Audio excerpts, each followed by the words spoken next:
Hey, how's it going, everyone? Welcome back to my channel and another chapter of Movies from A to Z. And today we're on the letter C. The film that I've chosen is one that I don't own. I rented it last week from my family video store. I really liked it. It's called Can You Ever Forgive Me? It was put out in 2018 and got a certain amount of attention at the Academy Awards. Let's see, Melissa McCarthy was nominated for Best Actress, and Richard E. Grant for Best Supporting Actor. I don't know what else it may have been nominated for, but very good movie. I was quite surprised. Um, okay, so Melissa McCarthy, directed by Marielle Heller. And Melissa McCarthy plays a woman named Lee Israel, who was a real life person. It's based on a confessional memoir by Lee Israel called Can You Ever Forgive Me?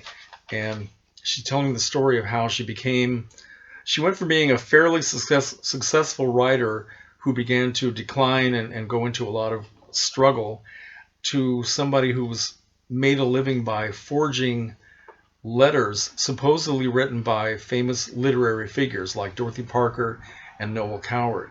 Now, Lee Israel, as depicted in the film, she she was well, a little background on Lee Israel in real life. She started out as a writer in the 1960s and published a profile of Katharine Hepburn in a 1967 issue of Esquire magazine, and that sort of started her on the road to being a successful writer. She ended up writing three books. All of them were biographies. One was of the actress Tallulah Bankhead. The next was the journalist Dorothy Kilgallen, and the third one was of the cosmetics tycoon Estee Lauder. And that book was not a success, and that's when she went into a decline. That was 1983. So it was in 1992 that she was in some library archives somewhere in New York looking for information about the entertainer Fanny Brice so she could write a biography of her.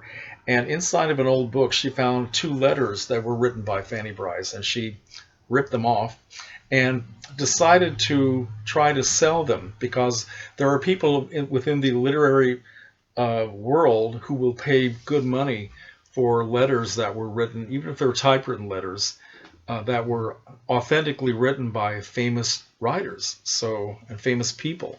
So she sold one of the letters and was told that if the letter had been a little more personal, a little more evocative, then it may be worth more money. So she decided to take the second letter and doctor it up a little bit.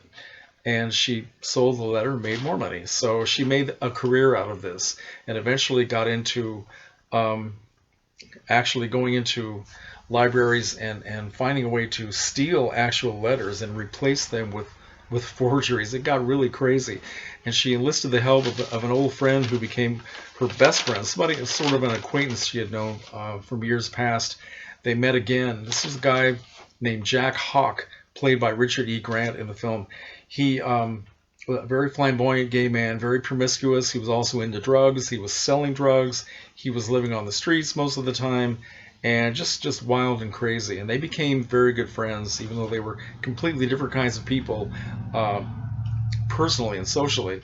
And and so he started working with her, and it worked well until it didn't. Everything went south. So that's probably too much that I've told you already, but it's a fascinating story of a subject that I just never would have dreamed about, reading about or seeing in a film.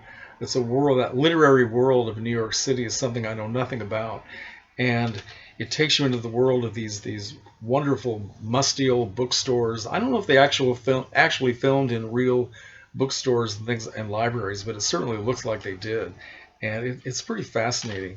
Um, Melissa McCarthy is terrific. She definitely deserved to be recognized as a good actress for 2018, and it's a good character study of somebody who is almost completely unlikable, but you can't help but be sympathetic towards her because she is her own worst enemy. We learn a lot about Lee Israel, the person, somebody who can't maintain a relationship. She's very needy, she's very clingy, and one of the people that she goes to sell letters to, a woman who owns a bookstore, a woman named Anna, she starts to have an attraction for Lee. Lee is a lesbian, by the way, and that's not a big important plot point of the film. It's just sort of incidental. and we meet one of the women that she used to be involved with later on in the film, which tells us more about Lee's character and what it's like to be around her and live with her.